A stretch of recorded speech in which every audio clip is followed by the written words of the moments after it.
So Paul says, if I speak in the tongues of mortals and angels, but do not have love, I am a noisy gong or a clanging cymbal. And if I have prophetic powers and understand all mysteries and all knowledge, and if I have all faith so as to remove mountains, but do not have love, I am nothing. If I give away all my possessions, and if I hand over my body so that I may boast, but do not have love, I gain nothing. Love is patient. Love is kind. Love is not envious or boastful or arrogant or rude. It does not insist on its own way. It is not irritable or resentful. It does not rejoice in wrongdoing, but rejoices in the truth. It bears all things, believes all things, hopes all things, endures all things. Love never ends.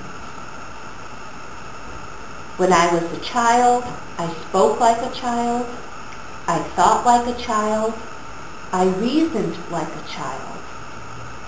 When I became an adult, I put an end to childish ways. For now we see in a mirror dimly, but then we will see face to face. Now I know only in part. Then I will know fully, even as I have been fully known. And now faith, hope, and love abide, these three, but the greatest of these is love.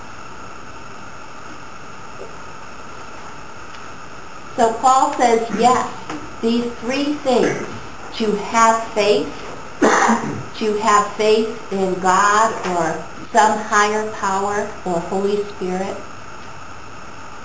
to have hope in our lives, because if we don't have hope, sometimes it's kind of hard to get out of bed in the morning if we're not hopeful about our day and about our life. And even though faith and hope are very important, Paul says, love is the most important of all.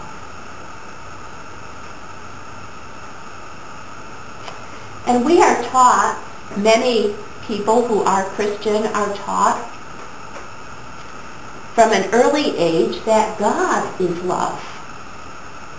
And no matter what our faith tradition may be, Christian, Jewish, Muslim, we are taught that God is love. And in this letter that I just read to you from Paul to the community of Corinth, love is held up as the most excellent way.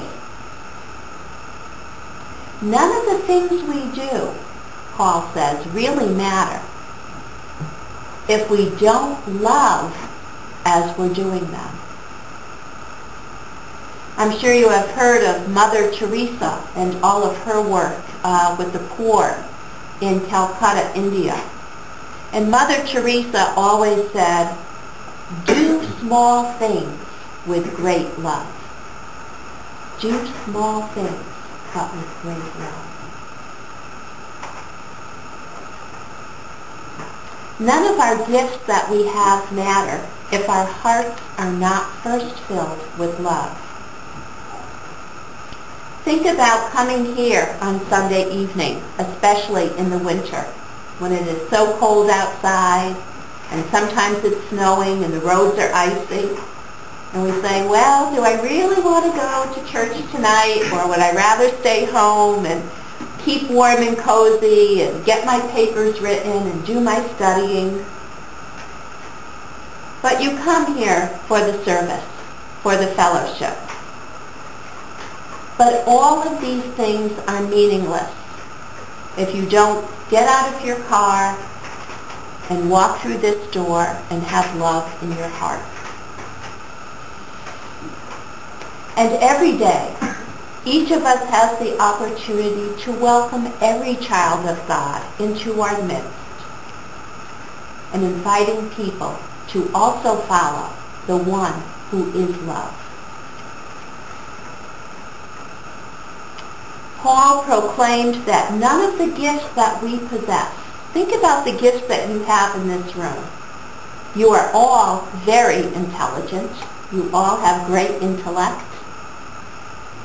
Our generous spirits, our money and resources and time that we give to the church, our ways of helping those in need. But again, if we do any of those things, as Paul said in his letter, feeling resentful, feeling impatient, feeling envious, if we don't do it without love, then those things that we do don't really matter. And so if we don't have this love for one another, for those people sitting beside you tonight, in this church, in our families, in our neighborhoods, in our workplaces, even for the strangers that we may meet, and especially for all of your friends and families left behind in South Korea.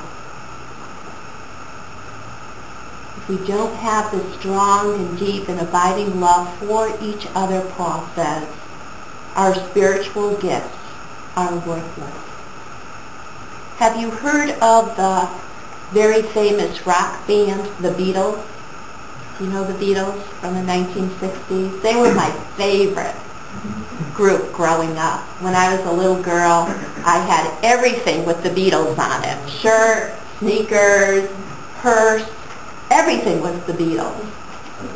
And they had a very famous song called All We Need Is Love. That was one of their songs. All we need is love. And love is also at the center of our Christian identity. At the center of all those who have chosen to follow the way of Jesus. And what was the way of Jesus?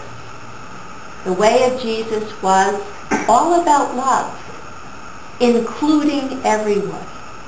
You know, Reverend Chang always says everyone is welcome at the Stores Korean Church.